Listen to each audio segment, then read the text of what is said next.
الحمد لله نحمده ونستعينه ونؤمن به ونتوكل عليه. اللهم صل على محمد وعلى آل محمد كما صليت على إبراهيم وعلى آل إبراهيم إنك حميد مجيد. اللهم بارك على محمد وعلى آل محمد كما باركت على إبراهيم وعلى آل إبراهيم إنك حميد مجيد. أما بعد فإن خير الكلام كلام الله وخير السنن سنن محمد صلى الله عليه وسلم وشر الأمور محدثاتها وكل محدثة بدعة وكل بدعة ضلالة وكل ضلالة في النار. أعوذ بالله من الشيطان الرجيم. بسم الله الرحمن الرحيم. يا أيها الذين آمنوا اتقوا الله حق تقاته ولا تموتن إلا وأنتم مسلمون. بسم الله الرحمن الرحيم. قل إن الموت الذي تفرون منه فإنه ملاقيكم ثم تردون إلى عالم الغيب والشهادة فينبئكم بما كنتم تعملون. സത്യവിശ്വാസികളെ റഹ്മാനായ റബ്ബ് സുബ്ഹാനഹു വ തആലയുടെ നിയമനിർദ്ദേശങ്ങൾ കഴിവിന്റെ പരമാവധി ജീവിതത്തിൽ പാലിക്കുവാൻ പരിശ്രമിച്ചുകൊണ്ട് മുത്തഖീകളായി ജീവിക്കണേ എന്ന് പ്രത്യേകമായി എന്നെയും നിങ്ങളെയുമൊക്കെ ഓർമ്മപ്പെടുത്തുകയാണ്. റബ്ബ് സുബ്ഹാനഹു വ തആല നമുക്കെല്ലാം തൗഫീഖ് പ്രദാനം ചെയ്യുമാറാവട്ടെ. ജീവിതത്തിലെ എല്ലാ മേഖലയിലും അല്ലാഹു സുബ്ഹാനഹു വ തആല ഖൈറും ബറക്കത്തും നമ്മിലെല്ലാം വർഷിക്കുമാറാവട്ടെ. ജീവാവസാനം വരെ റബ്ബിന്റെ ദീനിനു വേണ്ടി ഇഖ്ലാസോടെ സേവനം ചെയ്യുന്ന മുത്തഖീങ്ങളിൽ മുവഹ്ഹിദുകളിൽ റബ്ബ് സുബ്ഹാനഹു വ തആല നമ്മെ എല്ലാം ഉൾപ്പെടുത്തി അനുഗ്രഹിക്കുമാറാവട്ടെ. വിശുദ്ധ ഖുർആൻ സൂറത്തുൽ ജുമുഅയിലെ 8-ാമത്തെ വചനമാണ് ഓതി വെച്ചത്. കഴിഞ്ഞ എന്റെ ഖുതുബകളിൽ ഓർമ്മപ്പെടുത്തിയത് തിന്മകളുമായി ബന്ധപ്പെട്ട മേഖലകളായിരുന്നു. തെറ്റുകളിലേക്ക് മനുഷ്യൻ പോവുക സ്വാഭാവികമായും മനസ്സ് കടുത്തു പോകുമ്പോഴാണ്. ഉപദേശങ്ങൾ ഏശാതിരിക്കുക, ഖുർആനിക വചനങ്ങൾക്ക് പോലും വഹ്യികൾക്ക് പോലും സ്വാധീനം ചെലുത്താൻ കഴിയാത്ത വിധം ഖൽബ് കടുത്തുപോകുമെന്നത് പ്രമാണങ്ങൾ നമ്മെ പരിചയപ്പെടുത്തിയ വചനമാണ്. മാത്രവുമല്ല സുമ്മ ഖസത് ഖുലൂബുഹും ഫഹിയ കൽ ഹിജാറത്തി ഔ അശദ്ദു ഖസ്വ എന്ന് മുൻകാല വേദക്കാരെക്കുറിച്ച് വിശുദ്ധ ഖുർആൻ സൂറത്തുൽ ബഖറയിൽ പരാമർശിക്കുന്നുണ്ട്.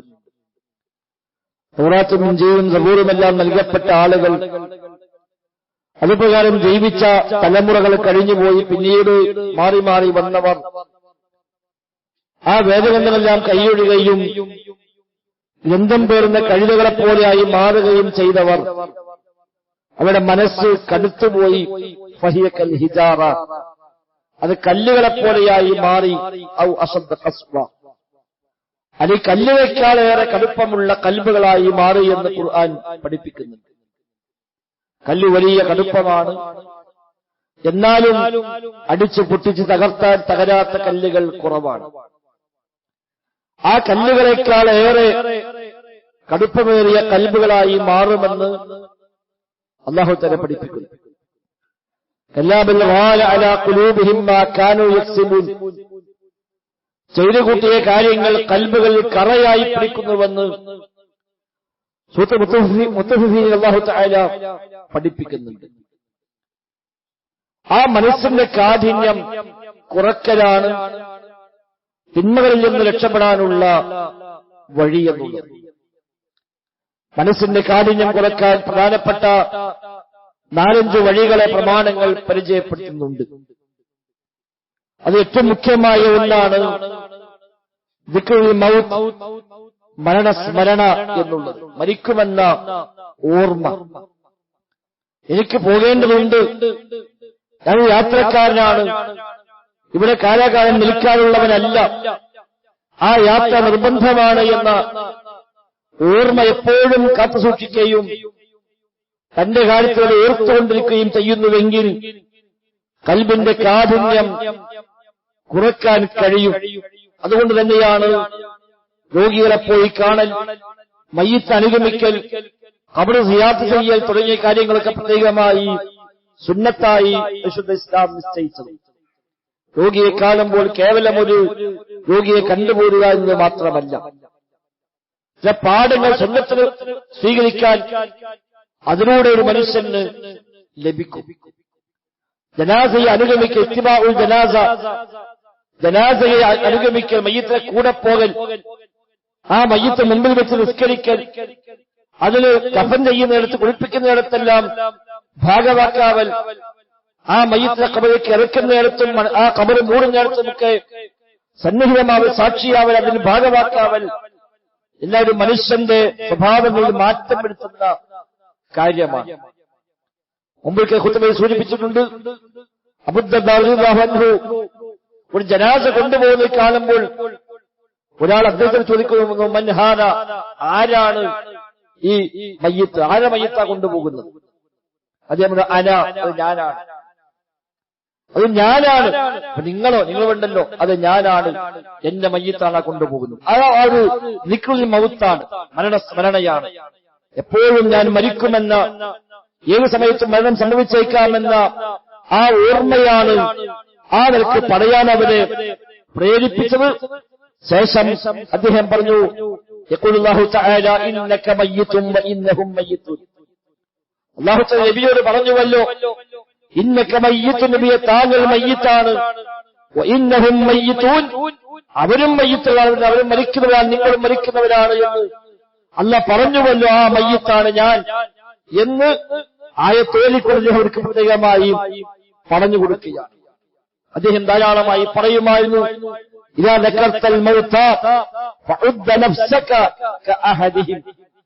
മരിച്ചവരെ പറ്റി നീ പറഞ്ഞാൽ, മരിച്ചുപോയ മനുഷ്യന്മാരെ കുറിച്ച് നീ സംസാരിച്ചാൽ, ഫഉദ്ദ നഫ്സക കഅഹദിഹിം, അവരിൽ ഒരാളെ പോലെ നീ നിന്നെ കണക്കാക്കണം. മരിച്ചുപോയവരുടെ കൂട്ടത്തിൽ ഒരാളായി നീ നിന്നെ കണക്കാക്കുക എന്ന് അദ്ദേഹം എപ്പോഴും നൽകുന്ന ഉപദേശങ്ങളായി നമുക്ക് കാണാൻ സാധിക്കും. മരണത്തെ ഓർക്കൽ ഏറ്റവും നല്ല ചികിത്സയാണ്, ഏറ്റവും നല്ല പരിഹാരമാണ്. ഖൽബിന്റെ കട്ടി കുറയാൻ ഏറ്റവും നല്ല പരിഹാരം മരണസ്മരണ തന്നെയാണ്. ആയിഷ റളിയല്ലാഹു അൻഹയുടെ അടുക്കൽ ഒരു സ്ത്രീ വന്നുകൊണ്ട് പരാതി പറയുന്നു, ഖസ്വത്തുൽ ഖൽബ്, ഖൽബ് വല്ലാതെ കടുത്തുപോയിരിക്കുന്നു, അതിന് പലപ്പോഴും ഉപദേശം അങ്ങോട്ട് ഏൽക്കുന്നില്ല, ചിന്തകൾ ലഭിക്കുന്നില്ല, മനസ്സ് കടുത്തുപോയിട്ടുണ്ട് എന്ന് പരാതി പറയുമ്പോൾ ആയിഷ റളിയല്ലാഹു അൻഹ നൽകുന്ന പ്രതിവിധി അലൈകി ബിദിക്രിൽ മൗത്ത് എന്നാണ്. ഈ മരണസ്മരണയെ വർദ്ധിപ്പിച്ചോ, ധാരാളമായി മരണത്തെപ്പറ്റി ഓർത്തോ. അങ്ങനെ ഓർത്താൽ ഖൽബിന്റെ കട്ടി കുറയുമെന്നർത്ഥം. നബി തങ്ങൾ പറഞ്ഞുവല്ലോ, നിങ്ങൾ ഖബർ സന്ദർശിക്കണം, ഫഇന്നഹാ തുദക്കിറുകുൽ ആഖിറ ഔ ഫഇന്നഹാ തുദക്കിറുൽ മൗത. മറ്റൊരു റിപ്പോർട്ടിൽ ഫഇന്നഹാ തുരിഖുൽ ഖൽബ, ഖൽബിന്റെ കട്ടി കുറയ്ക്കാൻ, ഖൽബിനെ മയപ്പെടുത്താൻ പറ്റിയ മാർഗമാണ് ഖബർ സന്ദർശിക്കൽ. മരിക്കുമെന്ന ഓർമ്മയുണ്ടാവാൻ, പരലോകമെന്ന ബോധമുണ്ടാവാൻ ഏറ്റവും നല്ല പരിഹാര മാർഗമാണ് ഖബർ സന്ദർശിക്കലെന്ന് അല്ലാഹുവിന്റെ റസൂൽ സ്വല്ലല്ലാഹു അലൈഹി വസല്ലം തങ്ങൾ പഠിപ്പിക്കുന്നത് കാണാൻ കഴിയും. എപ്പോഴും അത് ഒരു ഓർമ്മയാണ്, തനിക്ക് തന്നെയുള്ള ഓർമ്മപ്പെടുത്തൽ. തിന്മയിലേക്ക് പോകുമ്പോൾ ഞാൻ മരിക്കുന്നവനാണ് എന്ന ഒരു തോന്നൽ, ഒരു ഹറാമിൽ ഇടപഴകുമ്പോൾ, കാണാൻ പാടില്ലാത്ത കാര്യങ്ങൾ കണ്ടുകൊണ്ടിരിക്കുമ്പോൾ, ഈ കാഴ്ച കണ്ടുകൊണ്ടിരിക്കുക ഞാൻ മരിച്ചാൽ എന്താ എന്റെ അവസ്ഥ എന്ന ഓർമ്മയുണ്ടെങ്കിൽ ഹറാമ് കാണാനാവില്ല. ഹറാമുകൾ കേൾക്കുമ്പോൾ, പൊതുവാസങ്ങളിൽ മുഴുകുമ്പോൾ, തെറ്റായ ചിന്തകളിൽ മുഴുകുമ്പോൾ, മോശപ്പെട്ട സദസ്സുകളിൽ പങ്കെടുക്കുമ്പോൾ, വേണ്ടാവൃത്തിയെപ്പറ്റി ചിന്തിക്കുമ്പോൾ, അത്തരം വഴികളിലൂടെ നടന്നു പോകുമ്പോൾ, ഈ അവസ്ഥയിൽ ഞാൻ മരിച്ചാൽ എന്തായിരിക്കും എന്റെ അവസ്ഥ എന്ന ഓർമ്മയുണ്ടാകുമ്പോൾ തിന്മകളിൽ നിന്ന് മാറി നിൽക്കാൻ കഴിയും. ഏത് സമയത്തും മരണം വന്നേക്കാമല്ലോ. അത് പ്രത്യേകമായ സമയമൊന്നുമില്ല, പ്രായമൊന്നുമില്ല. ഏത് സമയത്തും മരണം വന്നേക്കാം. ആ മരണസ്മരണ തന്നെയാണ് ഏറ്റവും നല്ല ഉത്ബോധകൻ. ഇബ്നു റജബുൽ ഹംബലി റഹിമഹുല്ലാഹ് അദ്ദേഹം പറയുന്നു, മല്ലം യുൻദിറുഹു ബിഖ്തിറാബി അജ്രിഹി വഹ്യുൻ. ഒരാൾക്ക് തന്റെ ആയുസ് അവസാനിക്കാറായി എന്നതിന് വഹ്യവന് താക്കീതുകാരനാകുന്നില്ല എങ്കിൽ, അഥവാ ഖുർആൻ ആയത്ത് കേട്ടിട്ട് നബി തങ്ങളുടെ ഹദീസ് കേട്ടിട്ട് തന്റെ മരണത്തെപ്പറ്റി അവന് ബോധം വരുന്നില്ല എങ്കിൽ അവൻ സ്വീകരിക്കട്ടെ നര അവനൊരു താക്കീതുകാരനായി സ്വീകരിക്കട്ടെ. തന്റെ സമപ്രായക്കായ ആളുകൾ മരിച്ചു പോകുന്നത് ഒരു താക്കീതായി അവൻ സ്വീകരിച്ചുകൊള്ളട്ടെ എന്ന് ഇബ്നു റജബുൽ ഹംബലി റഹിമഹുല്ലാഹ് പഠിപ്പിക്കുകയാണ്. നര ഒരു ഓർമ്മപ്പെടുത്തലാണ്. വജാഅകുമുൻ നദീർ എന്ന് സൂറത്തുൽ ഫാത്തിറിൽ അല്ലാഹു തആല പരിചയപ്പെടുത്തുന്നുണ്ട്. നരകത്തിൽ കിടന്ന് നിലവിളിക്കുന്ന ആർത്തുവിളിക്കുന്ന മനുഷ്യന്മാരെ പറ്റിയുള്ള വചനമാണത്. വഹും യസ്തരിഖൂന ഫീഹാ റബ്ബനാ അഖ്രിജ്നാ നഅമൽ സ്വാലിഹാൻ ഗൈറ അല്ലദീ കുന്നാ നഅമൽ. നരകത്തിൽ കിടന്ന് ആർത്തു വിളിച്ച് വാവിട്ട് കരയും, റബ്ബനാ അഖ്രിജ്നാ, റബ്ബേ ഒന്ന് പുറത്തേക്കാക്കി തരണേ, നഅമൽ സ്വാലിഹായ അമൽ ചെയ്യാൻ ഞങ്ങൾ, ഗൈറ അല്ലദീ കുന്നാ നഅമൽ, ചെയ്തിരുന്ന അമലല്ലാത്ത സ്വാലിഹായ അമലുകളെ ചെയ്യാൻ റബ്ബേ എന്ന് രക്ഷപ്പെടുത്താമോ എന്ന് നരകത്തിൽ കിടന്ന് ആർത്തു വിളിച്ച് വാവിട്ട് കരയുമ്പോൾ അവരോട് ചോദിക്കുന്ന ചോദ്യമുണ്ട്, അവലം നുഅമ്മിറുക്കും മാ യതദക്കറു ഫീഹി മൻ തദക്കർ വജാഅകുമുൻ നദിർ. നിങ്ങൾക്ക് വേണമെങ്കിൽ ചിന്തിക്കാവുന്ന പ്രായം തന്നില്ലേ നാം നിങ്ങൾക്ക്? വജാഅകുമുൻ നദിർ, മുന്നറിയിപ്പുകൾ വരികയും ചെയ്തില്ലേ? രണ്ടു കാര്യമാണ്. ഒന്ന്, വേണമെങ്കിൽ ചിന്തിക്കാവുന്ന പ്രായം തന്നു. 40 വയസ്സ്, 50 വയസ്സ്, 60 വയസ്സ്, 70 വയസ്സ്, 80 വയസ്സ് ഒക്കെ കഴിഞ്ഞിട്ടും ഇനിയും ചിന്തിച്ചിട്ടില്ല, ഇനിയും ആലോചിച്ചിട്ടില്ല എന്ന് പറയാൻ എന്തു ന്യായമാണ് നമുക്കുള്ളത്? പ്രായം തരിക മാത്രമല്ല, വജാഅകുമുൻ നദീർ, നിങ്ങൾക്ക് താക്കീതുകൾ, മുന്നറിയിപ്പുകൾ വരികയും ചെയ്തുവെന്നാണ്. വിശുദ്ധ ഖുർആൻ ഒരു മുന്നറിയിപ്പാണ്. പ്രവാചകൻ നദീറാണ്, മുന്നറിയിപ്പുകാരനാണ്. ഈ സംസാരം പോലും എനിക്കുള്ള മുന്നറിയിപ്പാണ്, നമുക്കെല്ലാവർക്കും ഉള്ള മുന്നറിയിപ്പാണ്. ഇമാം ഖുർത്തുബി റഹിമഹുല്ലാഹ് ഈ ആയത്ത് വ്യാഖ്യാനിക്കുമ്പോൾ ആ നദീറുകൾ വ്യത്യസ്ത രൂപത്തിലുണ്ട്. ഒരു മനുഷ്യന്റെ ജീവിതത്തിൽ പലപ്പോഴായി ലഭിക്കുന്ന താക്കീതുകൾ, വാണിംഗുകൾ, മുന്നറിയിപ്പുകൾ അദ്ദേഹം അതിൽ പറയുന്നത് കാണാം. അശ്ശൈബു വൽ മറദ്, രോഗവും നരയും പോലും മുന്നറിയിപ്പാണ് എന്നാണ്. താടിയും തലയും നരച്ചു വരുന്നുവെങ്കിൽ അത് കറുപ്പിച്ച് കാണാതാക്കുകയല്ല വേണ്ടത്, അതൊരു വാണിംഗാണ്, ഒരു മുന്നറിയിപ്പാണ്. ഇതാ സമയമാകാറായി, പോകാനുള്ള സമയം അടുത്തു തുടങ്ങി എന്ന മുന്നറിയിപ്പാണ് അവന്റെ തലയിലും താടിയിലും പ്രത്യക്ഷപ്പെടുന്ന വെളുത്ത രോഗങ്ങൾ. അതേപോലെ രോഗം ഒരു മുന്നറിയിപ്പാണ്. എന്നും ഈ ആരോഗ്യം ഉണ്ടാവില്ല, എന്നും ഇങ്ങനൊന്നും ജീവിക്കാൻ കഴിയില്ല, ഒരു മാറ്റം വരും, പോകേണ്ടി വരും, യാത്ര ചെയ്ത സമീപത്തെത്തിയിട്ടുണ്ട്, ഇതിന്റെ അവധി ആയിട്ടുണ്ട് എന്ന ഓർമ്മപ്പെടുത്തലാണ് രോഗമെന്നാണ് ഈ ആയത്ത് വ്യാഖ്യാനിച്ചുകൊണ്ട് ഇമാം ഖുർത്തുബി രേഖപ്പെട്ടത്. അബൂബക്കർ സിദ്ദീഖ് റളിയല്ലാഹു അൻഹു ചെറിയ രോഗം വന്നാൽ പോലും അദ്ദേഹം പറയുമായിരുന്നു, കുല്ലും ഇൻ മുസബ്ബഹും ഫീ അഹ്ലിഹി വൽ മൗതു അദ്നാ മിൻ ശിറാക്കി നഅലിഹി. പനി ബാധിച്ചാൽ അദ്ദേഹം പറയുന്ന വാക്കാണ് ഇമാം ബുഖാരി രേഖപ്പെടുത്തിയതാണ്. എല്ലാ മനുഷ്യന്മാരും അതാ നേരം പുലർന്നുകൊണ്ടിരിക്കുകയാണ്, സമയം അങ്ങനെ പോയിക്കൊണ്ടിരിക്കുകയാണ്, ദിവസങ്ങൾ കഴിഞ്ഞു പോയിക്കൊണ്ടിരിക്കുകയാണ്. വൽ മൗതു അദ്നാ മിൻ ശിറാക്കി നഅലിഹി, അവന്റെ ചെരുപ്പിന്റെ വാറിനേക്കാൾ അടുത്തില്ല മരണമുണ്ട്. പക്ഷെ ആളുകൾ അങ്ങനെ ഓരോ ദിവസം അങ്ങനെ കഴിഞ്ഞു പോയിക്കൊണ്ടിരിക്കുന്നുവെന്ന് ഒരു പനി ബാധിച്ചാൽ അബൂബക്കർ സിദ്ദീഖ് പറയുന്ന വചനമായി ഇമാം ബുഖാരി രേഖപ്പെടുത്തുന്നുണ്ട്. നമുക്ക് എന്തെല്ലാം രോഗമുണ്ട്, മാരകമായ രോഗങ്ങൾ, ഒരിക്കലും മാറില്ല എന്ന് ഉറപ്പുള്ള രോഗങ്ങൾ ഉണ്ടായിട്ട് പോലും അമിത പ്രതീക്ഷയിലാണ് പലപ്പോഴും നമ്മളുള്ളത്. സാരമില്ല, ഏറ്റവും നല്ല ഡോക്ടറാണ്, ഏറ്റവും നല്ല ഹോസ്പിറ്റലാണ്, ഇഷ്ടംപോലെ പണമുണ്ട്, ഏത് ചികിത്സയും ചെയ്യാം, അതൊക്കെ മാറും, എത്ര പേർക്ക് മാറി എന്നൊക്കെയാണ് സമാധാനത്തിൽ ആലോചിക്കുന്നത്. ആയിക്കോട്ടെ, വേണ്ട എന്നല്ല, പക്ഷേ അപ്പുറത്തേക്ക് കൂടി ചിന്തിക്കാൻ നമുക്ക് സാധിക്കേണ്ടതുണ്ട്. ഇതൊരു പക്ഷേ എനിക്കൊരു വാണിംഗ് ആയിരിക്കാം, ഈ രോഗം നമുക്ക് തന്നത് ഒരു വാണിംഗ്, മുന്നറിയിപ്പായിരിക്കാം, സമയം അടുത്തുവെന്നൊരു സൂചനയായിരിക്കാം അത് എന്ന് തിരിച്ചറിഞ്ഞുകൊണ്ട് ആ മുന്നറിയിപ്പിൽ നിന്ന് പാഠം ഉൾക്കൊള്ളുകയാണ് വേണ്ടത്. വാണിംഗ് ബോർഡുകൾ കാണുന്നതാണ് നമ്മൾക്ക് യാത്ര വേളകളിൽ. പല ഭാഗത്തും യാത്ര പോകുമ്പോൾ റോഡിൽ ബോർഡ് കാണും, റോഡ് അപകടത്തിലാണ്, പാലം അപകടത്തിലാണ്, സൂക്ഷിച്ചു പോകണം. എന്ത് ബോർഡ്, ഏത് ബോർഡ് എന്ന് പറഞ്ഞ് അവരങ്ങ് കടന്നു പോവുകയല്ല ചെയ്യാം. ഒന്ന് ശ്രദ്ധിക്കും, ഒന്ന് വേഗം കുറക്കും, ഒന്ന് നോക്കും, പോകാൻ കഴിയുമോ, വേറെ വണ്ടിയൊക്കെ പോകുന്നുണ്ടോ, ഒറ്റ വണ്ടിയും കാണുന്നില്ലെങ്കിൽ തൽക്കാലം നിർത്തും, എന്തായാലും പോകുന്നില്ലല്ലോ, ഒന്ന് സുരക്ഷിതമാണോ യാത്ര നോക്കിയിട്ടേ പോകാറുള്ളൂ. രോഗം ഒരു വാണിംഗ് ബോർഡാണ്, നര ഒരു വാണിംഗ് ബോർഡാണ്, മുന്നറിയിപ്പ് വെക്കുന്ന ബോർഡാണ് നര എന്നുള്ളത്. ഇതാ ഒന്നാകെ വെളുത്തു, താടി വെളുത്തു, തലയിൽ വെള്ളമുടികൾ ധാരാളം വന്നു, സമയമായി പോകാറായി എന്ന ഓർമ്മപ്പെടുത്തലാണ്. അതേപോലെ രോഗം ഒരു ഓർമ്മപ്പെടുത്തലാണ്. സമപ്രായക്കാരെ പലരും മരിച്ചു പോകുന്നു. നമ്മൾ അതേ പ്രായമുള്ളവർ, കൂടെ പഠിച്ചവർ, കൂടെ വളർന്നവർ, നമ്മേക്കാൾ പ്രായം കുറഞ്ഞവർ, മക്കളുടെ പ്രായം പോലും ഇല്ലാത്തവർ എല്ലാം മരിച്ചു പോകുന്നു. അതിനേക്കുൾ താക്കീതാവട്ടെ, വഹീക്ക് താക്കീതാകുന്നില്ല എങ്കിൽ എന്നാണ്. വിശുദ്ധ ഖുർആന്റെ ആയത്ത് കേട്ടിട്ട് അത് താക്കീതാകുന്നില്ല എങ്കിൽ, ഹദീസുകൾ കേട്ടിട്ട് അത് താക്കീതാകുന്നില്ല എങ്കിൽ, ഇതെങ്കിൽ ഈ താക്കീതായി സ്വീകരിക്കണേ എന്നാണ് ഇബ്നു റജബുൽ ഹംബലി റഹിമഹുല്ലാഹ് പഠിപ്പിക്കുന്നത് നമുക്ക് കാണാൻ സാധിക്കുന്നത്. തിന്മയിൽ നിന്ന് മാറി നിൽക്കാൻ ഇതിനേക്കാൾ നല്ല പരിഹാര മാർഗങ്ങൾ മറ്റൊന്നുമില്ല. തിന്മകൾ ധാരാളമുണ്ട് ജീവിക്കുന്ന ചുറ്റുപാട്, തിന്മകൾക്കിടയിലാണ്, തിന്മകൾ നിറഞ്ഞ ലോകക്രമത്തിലാണ് നമ്മളൊക്കെ ജീവിച്ചുകൊണ്ടിരിക്കുന്നത്. എവിടെ നോക്കിയാലും തിന്മകളാണ്, എല്ലാ ഭാഗത്തും തിന്മകളാണ്. ആയിക്കോട്ടെ, ആ തിന്മകൾക്ക് ജീവിക്കുമ്പോൾ ആ തിന്മ എന്നെ ബാധിക്കാതെ എനിക്കെങ്ങനെ രക്ഷപ്പെടാൻ കഴിയും എന്ന പരിഹാര മാർഗമാണ്, ഏറ്റവും നല്ല മാർഗമാണ് ഈ പറയപ്പെട്ട പോലെ മൗത്ത്, മരണത്തെപ്പറ്റിയുള്ള ഓർമ്മയെന്നാണ് ഇതെല്ലാം പഠിപ്പിക്കുന്നത്. മുൻഗാമികൾ ധാരാളമായി അത്തരം അധ്യാപനങ്ങൾ സ്വയം സ്വീകരിച്ചതായി നമുക്ക് കാണാൻ കഴിയും. പ്രായം കൂടുമ്പോൾ ആ നിൽക്കുന്ന മൗത്ത്, മരണസ്മരണ കുറച്ചുകൂടെ വർദ്ധിക്കേണ്ടതുണ്ട്. കൂടുതൽ കൂടുതൽ ദുനിയാവിന്റെ കാറ്റിലേക്ക് മുഴുകയല്ല വേണ്ടത്.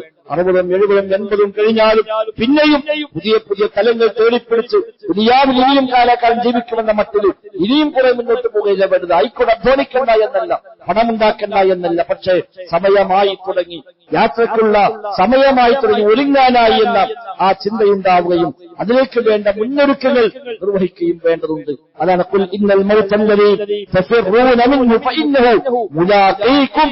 ഏത് മരണത്തിൽ നിന്നാണോ നിങ്ങൾ ഓടി രക്ഷപ്പെടാൻ ശ്രമിക്കുന്നത്, ഫഇന്നഹു മുലാഖീകും, അത് നിങ്ങൾ കണ്ടുമുട്ടുക തന്നെ ചെയ്യുമെന്നാണ്. എവിടെയാണ് ശരി, വലൗ കുന്തും ഫീ ബുറൂജിൻ മുശയ്യദ എന്ന് മറ്റു സ്ഥലത്തല്ല പറഞ്ഞുവല്ലോ. കെട്ടിയുണ്ടാക്കപ്പെട്ട വലിയ വലിയ കോട്ടക്കുള്ളിൽ പോയി നിങ്ങൾ ഒളിച്ചാലും ശരി, നിങ്ങൾക്ക് ആ മരണം പിടികൂടുക തന്നെ ചെയ്യും. ഒരു മരണം വരാതിരിക്കില്ല. ഒരു പ്രായം പ്രശ്നമല്ല, സമയം പ്രശ്നമല്ല, ദേശം പ്രശ്നമല്ല. എവിടെ വെച്ചാണോ ഒരാൾക്ക് മരണം നിശ്ചയിച്ചത് ആ സ്ഥലത്ത് ആ സമയത്ത് അവൻ മരിച്ചേ പറ്റൂ.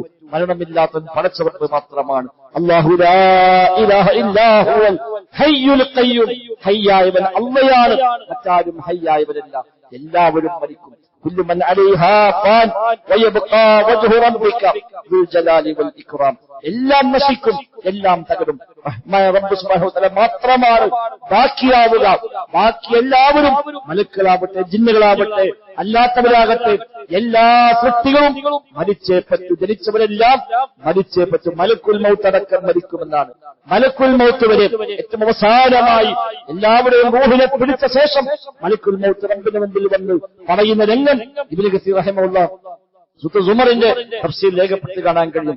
എല്ലാവരും റൂഹും പിടിച്ചു, ഇനി മലക്കുൽ മൗത്ത് മാത്രമേ ബാക്കിയുള്ളൂ. മലക്കുൽ മൗത്ത് റബ്ബിലേക്ക് വരും, റബ്ബേ ആരും ബാക്കിയില്ല, അർഹമുർ റഹീമിനായ നീയും ഞാനും മാത്രമാണ് ബാക്കിയുള്ളത്, അല്ലാത്ത എല്ലാവരും റൂഹിനെ പിടിച്ചു എന്ന് പറയുമ്പോൾ റബ്ബ് പറയും, നീയും മരിച്ചേ പറ്റൂ, മരണം അനുഭവിക്കാതിരിക്കാൻ കഴിയില്ല. മലക്കുൽ മൗത്തും മരിക്കുമെന്നാണ്. പടച്ച റബ്ബ് മാത്രമാണ് ഹയ്യായി, മരണമില്ലാത്തവനായി, എന്നെന്നും ബാക്കിയുള്ളവനായി ഉണ്ടാവുക. ആ റബ്ബ് മാത്രമാണ്. അല്ലാത്ത ആർക്കും ഇവിടെ ശാശ്വതമില്ല. ഒരാളും ഈ ദുനിയാവിൽ കാലക്കാലം താമസിക്കുന്നില്ല. ഈ ദുനിയാവെന്നാലും കാലാകാലം ഒരാൾക്ക് ഇവിടെ ശാശ്വതമാകുമായിരുന്നുവെങ്കിൽ എന്നാണ് അല്ലാഹുവിന്റെ റസൂൽ ഇവിടെ ശാശ്വതമാകേണ്ടി. പക്ഷെ ആ നബിതങ്ങളും ആയുസ്സിപ്പോൾ പോയിട്ടുണ്ട്. അതുകൊണ്ട് ആ യാത്ര സത്യമാണ്, നിർബന്ധമാണ്. തിന്മയിലേക്ക് പോകാൻ മനസ്സാഗ്രഹിക്കുമ്പോൾ, നന്മയിലേക്ക് വരാൻ താല്പര്യക്കുറവ് അനുഭവപ്പെടുമ്പോൾ അവിടേക്ക് ഓർക്കാൻ പറ്റുന്നതാണ് ഒരു യാത്രയുണ്ട്. ഒരു പോക്കുണ്ട്, മരണം സത്യമാണ്. ഒരു പക്ഷെ ഇന്നാവാം, ഈ ആഴ്ചയാവാം, ഈ മാസമാവാം, ഈ പ്രായത്തിലാകാമെന്ന തിരിച്ചറിവുണ്ടാകുകയും അതിനുവേണ്ടി ഒരുങ്ങുകയും ചെയ്യുക. അതാ രക്ഷയ്ക്കുള്ള മാർഗം, ജീവിതം നന്നാവാനുള്ള വഴി. അതാണ് ആ ദിക്റുൽ മൗത്ത്, മരണ ജീവിതത്തിൽ എപ്പോഴും ധാരാളമായി വർദ്ധിപ്പിക്കുന്ന വിധങ്ങൾ പറഞ്ഞു. അക്സിറു ദിക്റ ഹാദിമിൽ ലദ്ദാത്ത്, എല്ലാ സുഖങ്ങളെയും അവസാനിപ്പിക്കുന്ന മരണം, ആ മരണത്തെപ്പറ്റിയുള്ള ചിന്ത നിങ്ങൾ വർദ്ധിപ്പിക്കുന്നതാണ്. എല്ലാ സുഖം കഴിഞ്ഞതോടുകൂടി ദുനിയാവിൽ എന്തൊക്കെയുണ്ടെങ്കിലും, എത്ര വലിയ സൗകര്യങ്ങളും എത്ര വലിയ വീടും വാഹനങ്ങളും എല്ലാ സുഖസൗകര്യമുള്ളവരായും ശരി, മരിക്കുന്നതോടെ ദുനിയാവിൽ ആ സൗകര്യങ്ങൾ അവസാനിച്ചു. അതെല്ലാം അവസാനിപ്പിക്കുന്ന മരണം, അതേക്കുറിച്ചുള്ള ഓർമ്മ നിങ്ങൾ വർദ്ധിപ്പിക്കണേ എന്ന് അല്ലാഹുവിന്റെ റസൂൽ സ്വല്ലല്ലാഹു അലൈഹി വസല്ലം തങ്ങളെ പഠിപ്പിക്കുന്നു. അതിന് പാഠം ഉൾക്കൊണ്ടുകൊണ്ട് മുത്തഖീകളായി ജീവിക്കാൻ പരിശ്രമിക്കാൻ റബ്ബ് സുബ്ഹാനഹു വ തആല തൗഫീഖ് പ്രദാനം ചെയ്യുമാറാവട്ടെ.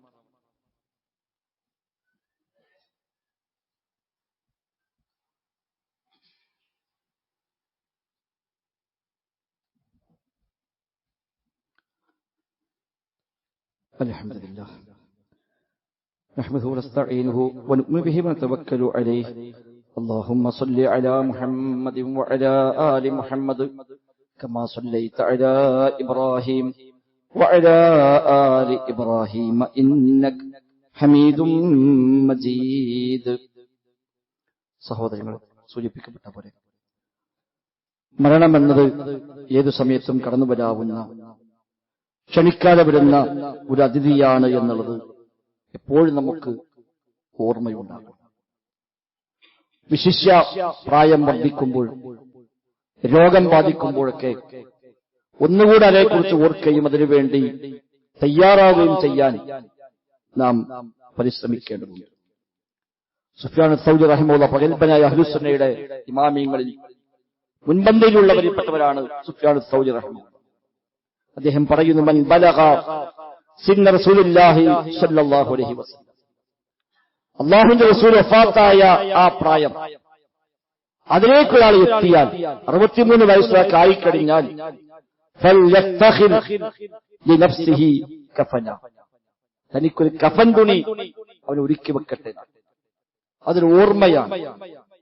കഫൻ തുണി ഒരുക്കി വെച്ചില്ലെങ്കിലും നമ്മൾ മരിച്ചാൽ കഫൻ ചെയ്യാതെ കൊണ്ടുപോകുന്നില്ല. പക്ഷെ 63 വയസ്സായി നബി തങ്ങൾ പറഞ്ഞത്, എന്റെ ഉമ്മത്തിന്റെ ആയുസ് മാ ബൈന 60 വ 70, 60നും 70നും ഇടയിലാണ്. വഖല്ലമൻ യുജാവിസു ദാലിക, ചുരുക്കം ചിലർക്ക് അതിനപ്പുറത്തേക്കോ ഇപ്പുറത്തേക്കോ ഒക്കെ കടക്കുകയും ചെയ്യും. ചിലപ്പോൾ 75 ആവും, 80 ആവും, 90 ആയേക്കാം, ചിലർ മുമ്പേ പോവുകയും ചെയ്തേക്കാം. ആവറേജ് ഈ ഉമ്മത്തിന്റെ ആയുസ് 60 മുതൽ 70 വരെ. നബി തങ്ങൾ വഫാത്തായത് 63-ലാണ്. സുദീഖ് വഫാത്തായത് 63-ലാണ്. ഇമാം ബുഖാരി വഫാത്തായത് 62-ലാണ്. ഇമാം ഷാഫി വഫാത്തായത് 54-ലാണ്. ഇമാം നബവി 45-ലാണ്. ഇമാം തബരി 91-ലാണ്. മുഹീദ്ദീൻ ശൈഖ് 90-ാമത്തെ വയസ്സിലാണ്. അത് വ്യത്യസ്തമായ പ്രായമുണ്ടാവാം.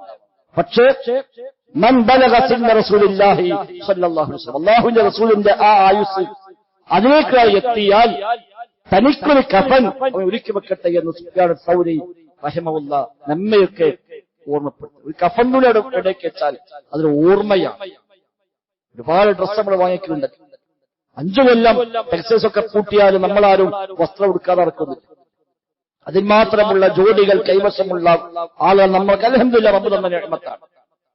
പക്ഷെ ഒരു കഫൻ തുണി കൂട്ടത്തിൽ ഒരു 60 കഴിഞ്ഞാൽ, അല്ലെങ്കിൽ 63 ആയാൽ ഒരു കഫൻ തുണി വാങ്ങി വെക്കട്ടെ എന്ന് സുഫ്യാൻ സൗരി റഹിമഹുല്ലാഹ് നമ്മെ ഓർമ്മപ്പെടുത്തുന്നു. വഹബ് ഇബ്നു മുഹബ്ബിഹ് റഹിമഹുല്ലാഹ് അദ്ദേഹം പറയുന്നു, യുനാദി മുനാദിൻ അബ്നാ അസ്-സിത്തീൻ ഉദ്ദു അൻഫുസകും ഫിൽ മൗത, 60 തികഞ്ഞവരെ നിങ്ങൾ നിങ്ങളെ മരിച്ചവരെ കൂട്ടത്തിൽ എണ്ണിക്കൊള്ളുക. അബ്നാ അസ്-സിത്തീൻ, 60ന്റെ മക്കളെ എന്ന് പറഞ്ഞാൽ 60 വയസ്സ് തികഞ്ഞവരെ, 60 കഴിഞ്ഞവരെ നിങ്ങൾ പിന്നെ മരിച്ചവരെ കൂട്ടത്തിൽ നിങ്ങളെ എണ്ണിക്കൊള്ളുക എന്ന് പ്രത്യേകം ഓർമ്മപ്പെടുത്തി. അല്ലാത്തൊരു മരിക്കുക എന്നല്ല, മരിക്കാൻ പ്രായം ആവശ്യമില്ല. പക്ഷേ പ്രായം കൂടുമ്പോൾ കുറച്ചുകൂടെ ആ മരണസ്മരണ വർദ്ധിപ്പിക്കേണ്ടതുണ്ട്. ഒരു ഒരുക്കം ആവശ്യമുണ്ട്. എന്താ ഉള്ളത് എന്ന ഒരു ഒരുക്കം ഒന്ന് കണക്കെടുക്കുക. ഹാസിബു ഖബല അൻ തുഹാസബ്, നിങ്ങളെ വിചാരണയ്ക്ക് വിധേയമാക്കും മുമ്പ് നിങ്ങൾ വിചാരണ ചെയ്യുക എന്ന് ഉമർ ഖത്താബ് റളിയല്ലാഹു പറയുമായി. വസീനു ഖബല അൻ തുസനു, നിങ്ങൾ തൂക്കപ്പെടും മുമ്പ് നിങ്ങൾ സ്വയം ഒന്ന് തൂക്കം നോക്കുക. സാധാരണ ഒരു പ്രധാനപ്പെട്ട യാത്രയ്ക്ക് അങ്ങനെയാണ്. ഗൾഫ് പോവുകയാണെങ്കിൽ പെട്ടിക്കെട്ടിട്ട് കൊണ്ടുപോകലല്ല, നമ്മൾ ആദ്യം തൂക്കി നോക്കും. തൂക്കി നോക്കിയിട്ട് വെയിറ്റ് കൂടോ അത് എടുക്കോ അത് കറക്റ്റ് ആണോ ഉറപ്പെടുത്തിയിട്ട് ഇവിടുന്ന് അങ്ങോട്ടും അവിടുന്ന് ഇങ്ങോട്ടൊക്കെ യാത്ര പോകാറുണ്ട്. വെറുതെ ഒരു പെട്ടിയും കെട്ടി പോക്കില്ല, അത് തൂക്കി നോക്കിയിട്ടാ പോകാം. അവിടെ തൂക്കമുണ്ട്. ആ തൂക്കത്തിൽ കുടുങ്ങാതിരിക്കണമെങ്കിൽ അതിന് മുമ്പൊന്ന് തൂക്കാൻ നോക്കാം. അവിടെ തൂക്കമുണ്ട്, ആ തൂക്കത്തിൽ കുടുങ്ങാതിരിക്കണമെങ്കിൽ മുമ്പ് നമ്മളൊന്ന് തൂക്കണം. അപ്പൊ തൂക്കി സമാധാന കുഴപ്പമില്ല, കറക്റ്റാണ്. എന്നാലും ആ കറക്റ്റൊക്കെയാണ് അവിടുത്തെ ഒരു ബേജാറ്, എന്താവുക അത് കടന്നു പോകുമ്പോഴേ സമാധാനം. അതാണ് വസിനു, നിങ്ങൾ തൂക്കി നോക്കുക. ഖബല അൻ തുസനു, നിങ്ങൾ തൂക്കപ്പെടും. അമലുകൾ തൂക്കപ്പെടും പരലോകത്ത്, വ്യക്തികൾ തൂക്കപ്പെടും പരലോകത്ത്, നമ്മുടെ ഏടുകൾ തൂക്കപ്പെടും പരലോകത്ത്. അതിനു മുമ്പ് നമ്മൾ തൂക്കി നോക്കുക, എന്താ എന്റെ അവസ്ഥ. ഇന്ന് പോയാൽ എന്താണ് ആ യാത്രയുടെ അവസ്ഥ ഉണ്ടാവുക? ഇന്ന് യാത്ര പോകേണ്ടി വന്നാൽ കൈവശം കൊണ്ടുപോകാൻ ലഗേജ് എന്താ അവസ്ഥ? എന്റെ ഈമാൻ എങ്ങനെയാണ്, വിശ്വാസം എങ്ങനെയാണ്, തൗഹീദ് എങ്ങനെയാണ്, എന്റെ അഖീദയുടെ അവസ്ഥ എന്താണ്, എന്റെ അമലുകളുടെ അവസ്ഥ എന്താണ്, തിന്മകൾ മാത്രമാണ്, തൗബ ചെയ്തിട്ടുണ്ടോ, റബ്ബിനോട് പൊറുക്കൽ ചെയ്തിട്ടുണ്ടോ എന്ന ആ തിരിച്ചറിവ് അപ്പൊ സ്വാഭാവികമായിട്ടും വരും. അതാണ് ഹാസിബു ഖബ്ല അൻ തുഹാസബ്. നിങ്ങളെ വിചാരണ ചെയ്യും മുമ്പ് നിങ്ങൾ സ്വയം ഒന്ന് വിചാരണ നടത്തുക. വസിനു ഖബ്ല അൻ തുസനു, നിങ്ങൾ തൂക്കപ്പെടും മുമ്പ് നിങ്ങൾ തന്നെ സ്വയം ഒന്ന് തൂക്കി നോക്കുക. അതാണ് എപ്പോഴും അനിവാര്യമായിട്ട്. അപ്പൊ ആ ഒരു ഒരുക്കം സഹോദരങ്ങളെ അനിവാര്യമാണ്. എപ്പോഴും ഒരുങ്ങുക, എപ്പോഴും ഒരു എപ്പ വിളിച്ചാലും പോകാൻ പോയേ പറ്റുമല്ലോ. അതുകൊണ്ട് ആ പോക്കിനുള്ള ഒരുക്കം അതാണ് ഏറ്റവും പ്രധാനം. മരണത്തെ വെറുക്കാൻ നിമിത്തമായേക്കുന്ന എന്തെല്ലാം ഉണ്ടോ അതെല്ലാം ഒഴിവാക്കിയാൽ പിന്നെ എനിക്ക് മരണം പ്രശ്നമല്ല എന്ന് മുൻഗാമികൾ പഠിപ്പിക്കുന്നു. മരിക്കാൻ മടിയുണ്ടാവാൻ ചില കാരണം ഉണ്ടാവും, മരിക്കാതിരിക്കാൻ ആഗ്രഹിക്കാൻ ചില കാരണങ്ങൾ ഉണ്ടാകും. അത് ഒഴിവാക്കിയാൽ മതി. അത് ഒഴിവാക്കി പിന്നെ പ്രശ്നമില്ല. ദുനിയാവിന്റെ അമിതമായ മോഹങ്ങൾ, അമിതമായ സ്വപ്നങ്ങൾ അതൊക്കെ കൺട്രോൾ ചെയ്താൽ പിന്നീട് പ്രയാസമൊന്നുമില്ല. അത് എപ്പോഴും ഞാൻ മരിക്കുമെന്ന ഓർമ്മയും അതിനുവേണ്ടിയുള്ള തയ്യാറെടുപ്പും. അൽ കയ്യിസ് മൻ ദാന നഫ്സ വഅമില ലിമാ ബഅദ. ഇതിനങ്ങൾ അവനാണ് ബുദ്ധിമാൻ, സ്വന്തത്തെ കീഴ്പ്പെടുത്തുകയും മരണശേഷമുള്ളതിനു വേണ്ടി ഒരുങ്ങുകയും പ്രവർത്തിക്കുകയും ചെയ്തവനാരോ അവനാണ് അൽ കയ്യിസ്, ബുദ്ധിമാൻ. അല്ലാത്തൊരു പോയത്തക്കാരനാണ്. തോന്നിയ പോലെ ജീവിക്കുക, എന്തും കാട്ടിക്കൂട്ടുക, എന്നിട്ട് കുറെ പ്രതീക്ഷകൾ വെച്ച് പുലർത്തുക, അതുകൊണ്ട് കാര്യമില്ല. അല്ലാഹു മുസ്ലിം പറഞ്ഞതൊന്നും പാലിക്കുന്നില്ല, ഒന്നും ശ്രദ്ധിക്കുന്നില്ല, തോന്നിയ പോലെ ജീവിക്കുന്നു, പഠിച്ച റബ്ബിന്റെ പേര് കുറെ പ്രതീക്ഷകൾ വെക്കുന്നു. ആ പ്രതീക്ഷ കൊണ്ട് മാത്രം കാര്യമില്ല. ആ പ്രതീക്ഷകൾ തകർക്കുകയുള്ളൂ, നശിപ്പിക്കുകയുള്ളൂ തന്നെ. എന്നാൽ ചെയ്യാതെ ചെയ്യുകയും എന്നിട്ട് പഠിച്ച റബ്ബിൽ പ്രതീക്ഷ വെക്കുകയും ചെയ്യുന്നവനാണ് സത്യവിശ്വാസി. അല്ലാഹ് എന്താണോ കൽപ്പിച്ചത്, പ്രവാചകൻ എന്താണോ കൽപ്പിച്ചത്, അത് അമൽ ചെയ്യുന്ന പ്രാവർത്തികമാക്കുന്നു. അതോടൊപ്പം പഠിച്ച റബ്ബിൽ പ്രതീക്ഷ വെക്കുകയും ചെയ്യും. ഏതായിരുന്നാലും ദുനിയാവിനൊരു യാത്രയുണ്ട്, എനിക്കും നിങ്ങൾക്കും എല്ലാവർക്കും. ആ യാത്ര എപ്പോഴുമാകാം. ഇന്നും മരിച്ച മനുഷ്യന്മാരുണ്ട്, ഇന്നലെയും മരിച്ച ആളുകളുണ്ട്, ഒന്നിലേറെ മരണവാർത്തകൾ കേട്ടവരാണ് ഇന്നത്തെ ദിവസം പോലും നമ്മളൊക്കെ തന്നെ. അതുകൊണ്ട് ഇന്നല്ലെങ്കിൽ നാളെ എന്റെ പേര് വെച്ച്, നമ്മുടെ പേര് വെച്ചുകൊണ്ട് ഒരു മരണവാർത്ത വരുമെന്നത് നാം ഉറപ്പിക്കുകയും അതിനുവേണ്ടിയുള്ള ഒരുക്കം നിർവഹിക്കുകയും ചെയ്യുക. അല്ലാഹു സുബ്ഹാനഹു വ തആല എല്ലാ അർത്ഥത്തിലുമുള്ള ഖൈറും ബറക്കത്തും നൽകി നമ്മയെല്ലാം അനുഗ്രഹിക്കുമാറാവട്ടെ. اللهم ربنا آتنا في الدنيا حسنة وفي الآخرة حسنة وقنا عذاب النار. اللهم اغفر للمؤمنين والمؤمنات والمسلمين والمسلمات الأحياء منهم والأموات إنك مجيب الدعوات وقاضي الحاجات. ربنا اصرف عنا عذاب جهنم إن عذابها كان غراما إنها ساءت مستقرا ومقاما. ربنا اصرف عنا عذاب جهنم إن عذابها كان غراما إنها ساءت مستقرا ومقاما. ربنا اصرف عنا عذاب جهنم إن عذابها كان غراما إنها ساءت مستقرا ومقاما. ربنا تقبل منا ربنا تقبل منا ربنا تقبل منا إنك أنت السميع العليم وتب علينا إنك أنت التواب الرحيم. وصلى الله وسلم على محمد وآله وصحبه أجمعين.